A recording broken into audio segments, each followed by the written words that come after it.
ఓం సాయిరామ్. సాయి భక్తులం అవ్వడం అనేది కేవలం యాదృచ్ఛికం కాదు, గత జన్మల రుణానుబంధం అని దాన్ని బాబావారి మాటల్లో ఎలా చెప్పారు అంటే, రుణము అంటే అప్పు కాదు, రిసిప్రికేషన్ అని అర్థం. ఒక కనెక్షన్ పట్ల మనకు ఉండేటటువంటి యాటిట్యూడ్, ఒక రిసిప్రికేషన్ సృష్టిలో ఏమవుతుందంటే రకరకాల అనుబంధాల రూపంలో వస్తూ ఉంటుంది.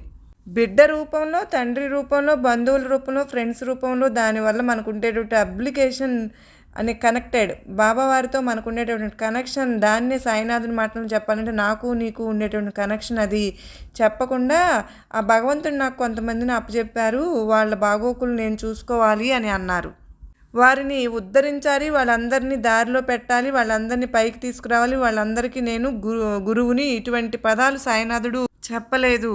కేవలం నా బిడ్డలు మీరు అని ఉద్ధరించాలి.